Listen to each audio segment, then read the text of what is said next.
everybody and welcome to Chat and Chill, and I am taking over again today as your host, and of course I'm with Sharif, the main man, and today we have a very beautiful guest. She is another pageant girl.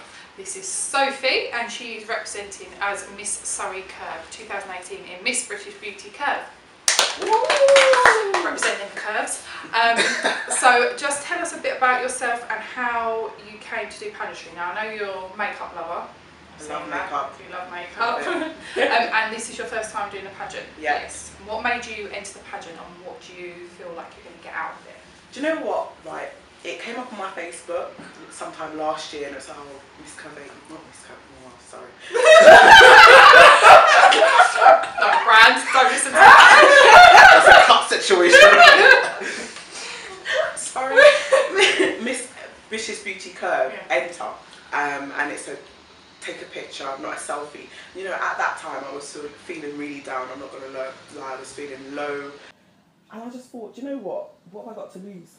Let me apply, you know, and I forgot all about it, absolutely. I might have had a drink or two, but I forgot all about it, I'll tell you the truth.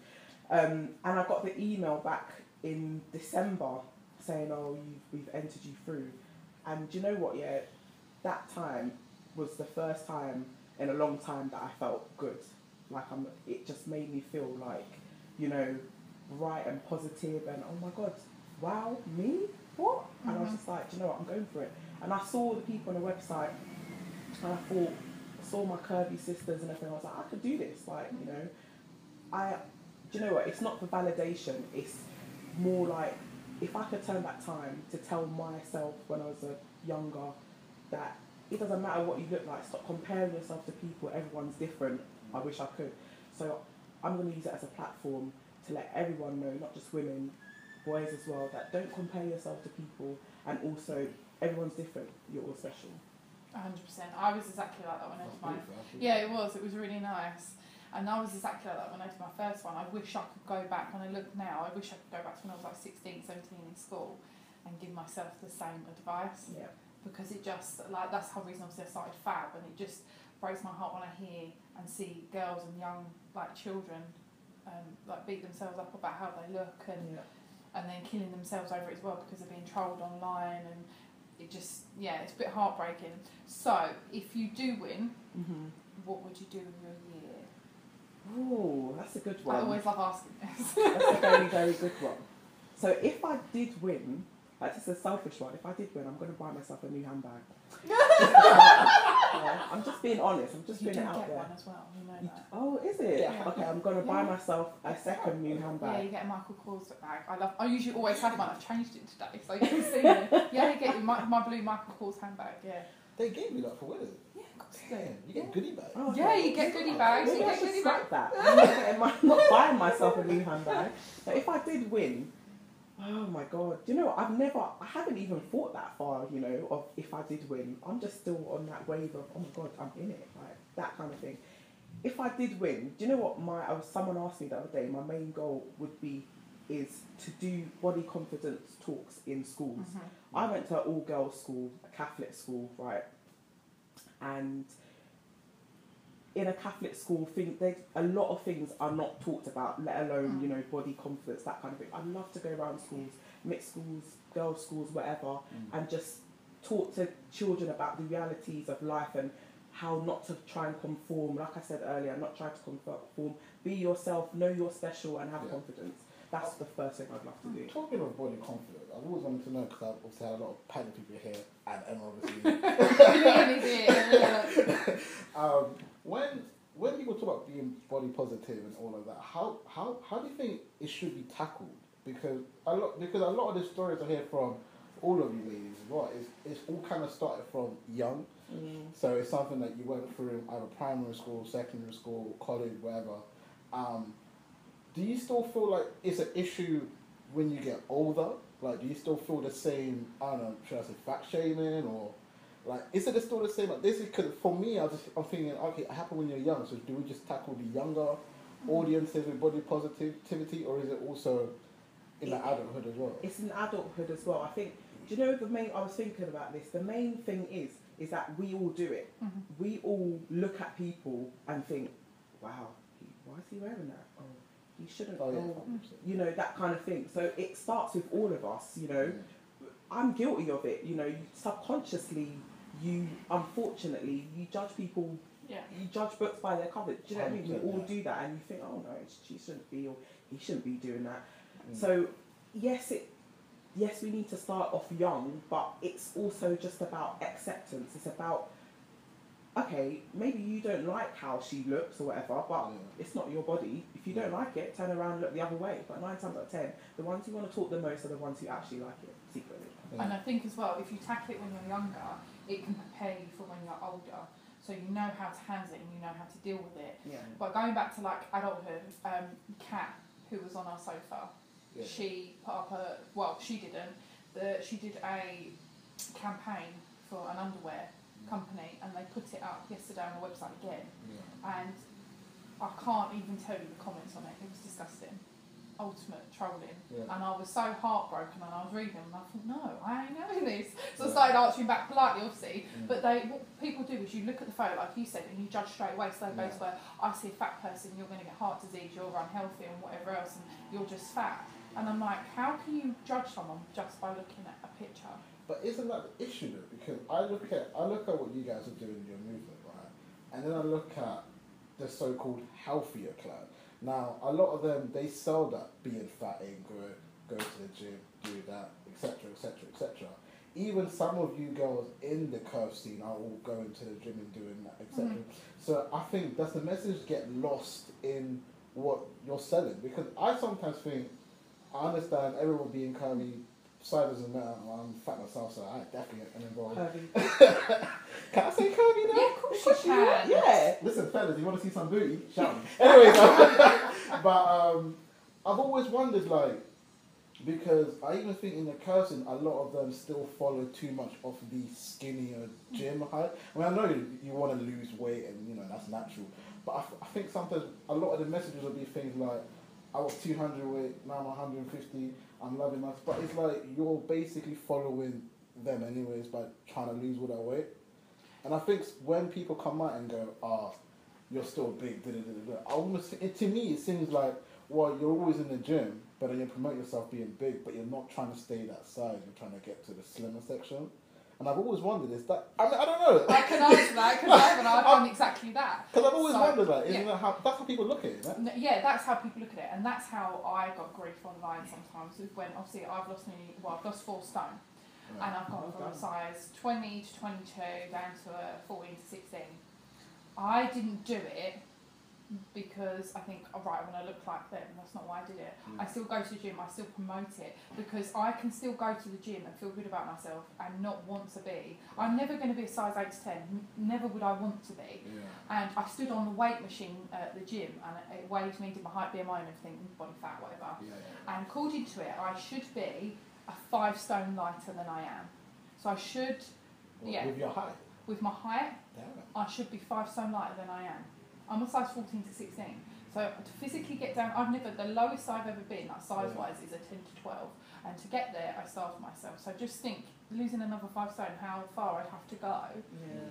And I can still promote going to the gym, like a bit like Kat. Kat does boost fitness classes. Like you can promote being healthy and being curvy. I think people have this image in their head that if you're curvy or plus size, that you just stay sitting on the sofa and you don't exercise and whatever else. When actually, in the end, what happened with Kat last night, her boost instructor actually invited the people who've been trolling her to come down and take a class with her to see if they can match Kat.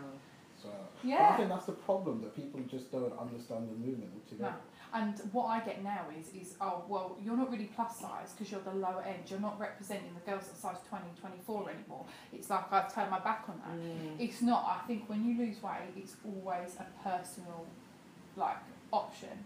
So mine was for health reasons, because I've got a bad back, not from being overweight, from a condition that I have. So being heavy obviously doesn't help it. But someone who is my size, that doesn't have a spine problem, can be perfectly healthy and be fitter than someone who is size 8. So what's a makeup addict? So let's say we go to buy makeup. Is it based on how much you spend? Are you down?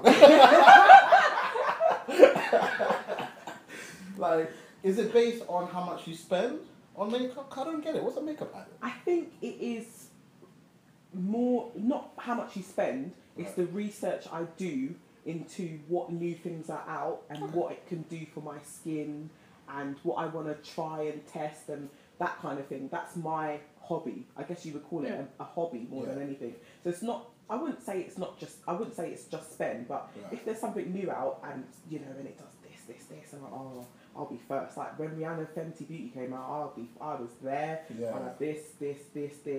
And it's just like, I just want to try it. I want to try it all and know, oh, this works or this doesn't work. So then I can advise other people as well. I was going to say, do you blog about it?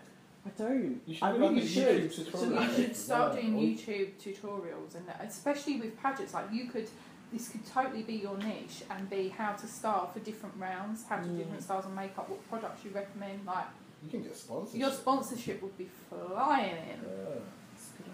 Keep your eyes peeled. Makeup blogger/blogger coming. I do love it, like makeup, cosmetics. So not just you know, the makeup, the cosmetic. You know, one of the girls had the post the other day about skincare because mine, I used to have quite bad skin when I was younger. So sorry. Let me just turn it off. You can answer if you want, right? I don't know who it's going to be. It's probably a car company or something like that. Or PPI. So nice. Might be in for some money if it's PPI. It's ringing though. Huh? It's ringing. Oh no, it's not. Yeah, because I love makeup. I never used to really be a makeup person.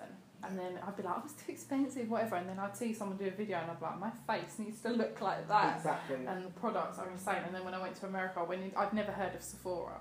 And then everyone's like, wait till you walk in there. I literally walked in with a basket. I was like, I want that. I spent $400. So what does makeup... This is a proper lie. So I don't want the lads are going to be looking at me like, hit them up with the question, what does makeup do to a lot of girls? Because I know a lot of girls, right? And I don't know if I'm just naive or to be like, you look better without makeup, you know that, right? But then she'll be like, oh, look at me with makeup, do I look beautiful? And it's like, I feel like I'm just saying that because she wants to hear it. But I don't know what it is. I don't know if it's I see inner beauty rather than the outer beauty. So it's like, you know, when you meet a girl in makeup and then you see them without makeup, a lot of people say they fall more in love because, you know, they're seeing them without all of that, you know? And then, so for me, I've always wondered, when a girl puts on makeup, like, what is it that makes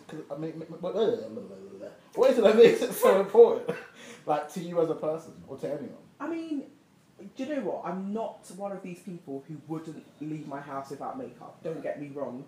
If I don't have time, or if I'm going shopping, or it's not 100%. But for me, it's about enhancing.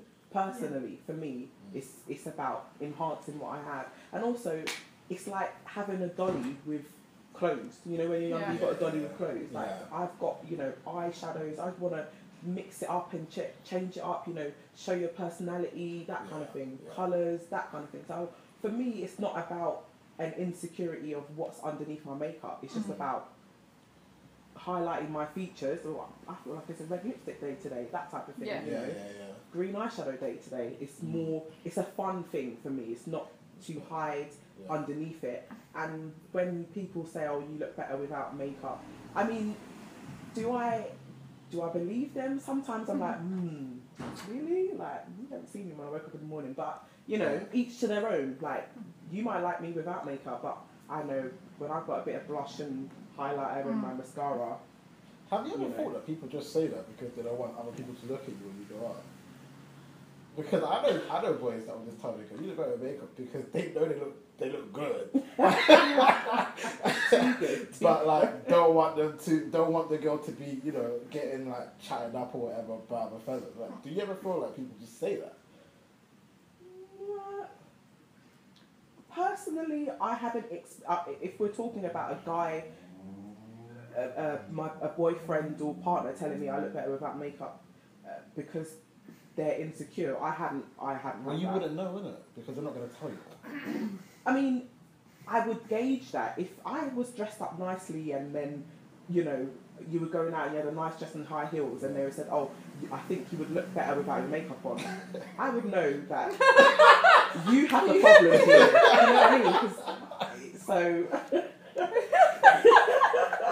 That sounds awkward, though. Right? Yeah, because Dressing heels, like, no, do you need makeup Really? Okay. I can't go out. It's just how I am. It's how I've been brought up since I was 11. I started obviously going to secondary school, experiment makeup. Makeup's such a big thing, and like obviously doing modelling and stuff. Like I'm not used to going out without makeup on. I think probably I've been out without makeup on probably 2 or 3 times in my life, and that's probably going to my doctors. Damn, really? Literally going to my doctors when I'm poorly is the only time. Like if I'm popping to like go and get something at the supermarket, no. And do you know what it is? I think if I had a tan like the whole time, I probably wouldn't. Because when I'm on holiday, I don't wear any makeup. Like until I go out for dinner. Like obviously the first couple of days, I'm still like pale. But once I get a tan, I don't really wear any makeup. You have a fake tanning business. Yeah, I know. You don't use it? Well, no, I can't spray myself, can I? You can't just holler someone to be like, yeah, I can obviously, but if I'm not going, like, how can I put it? Like, if I've got events for the next 2 weeks and they're back to back, then I'll get spray tan. Right. But if I'm not, then there's just no point because one, it smells, and obviously it makes your bed messy. Then you've got to find a foundation to match it. Like, it's not as easy just to have a. Well, don't you just tan it and then go take a shower straight after or something? I don't know. No, so you tan, leave it on for 24 hours, then you go, take a shower, the first layer comes off, and you stay tanned up to 2 weeks. Damn. But it starts to go patchy, so then what you have to do is either top it up or try and scrub it off in your patches. So he's. What about sunbeds? What's the difference? I know it's bad for you. But Yeah, I wouldn't go on sunbed. I don't know, I don't go on them now. Because skin cancer. Have you been lost? I do. I mean, can I? No. Like, can I just say? No. I haven't. But a friend of mine has been on sunbed. A black girl. She has been on sunbed, but that's because she has a vitamin D deficiency. Do you know what? Someone else done that I know. Yeah. And she went for a skin. She had really bad acne, and they said to her. I get tanned, but it just I will tan in like 10 minutes, like fast. My arms do, but my legs take like 2 weeks. It will go. But a lot of ethnic minorities suffer from vitamin D deficiency. Right. So doctors will recommend you to go on a sunbed to get that vitamin D. Yeah. Just not eat or something. Well, you can, but I mean, take supplements but. Yeah, but I mean, I've never been on a sunbed before, but I do tan. I've never actually. Do you know what? I think I have used my friend's fake tan before, but it just kind of was a bit like orange. I don't know. It was It smells a bit like tea or something, or biscuits. It smells like biscuits. Yeah. Is it a good smell? It depends which one you get. Like my one's nice. It smells like when you spray, it smells tropical, and then when you lay in bed, you start to smell like biscuits. But the bad point is when you have it done in summer and you're sweating like your room.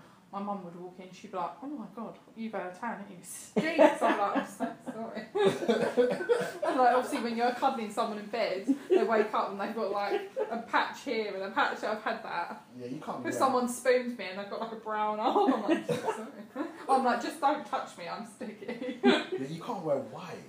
No, because my mum was trying to convince me to get a white pageant dress for this year. I was like, no. She was like, well, I was like, take tan. Makeup just does not go. It comes off that easily. I thought it was like. It won't once like after a couple of days. It doesn't come off as easy. Oh. It's when it's dry. Okay. But I just don't. I hate having girls wearing a white t-shirt. You know, you're looking nice. It's pink. Foundation, mate. Yeah. I'm trying to get this t-shirt on. I was like trying to get my head through, not trying to touch the collar of it because it's white. You know, they sell hats, like those kind of mesh things that you can put on your, you know, like stage, actresses and people perform, concerts perform. They put a thing on their head, like a hood, and then you put your clothes on, and then get one of those. Yeah, it's like a balaclava or something, and just. I guess on that note, we're going to a ad break. So we will see you in a second. Oh wait, Sophie, do you want to tell us your social media and stuff? We're going to topic. Oh yeah, okay. So I'm on Instagram, Sophie Kyei, Instagram, the same as Twitter, and Sophie Kyei Donko. I'll have to spell it because it's really not pronounced how it looks. So it's KYEI-DONKOH on Facebook. All of that will be in the description below.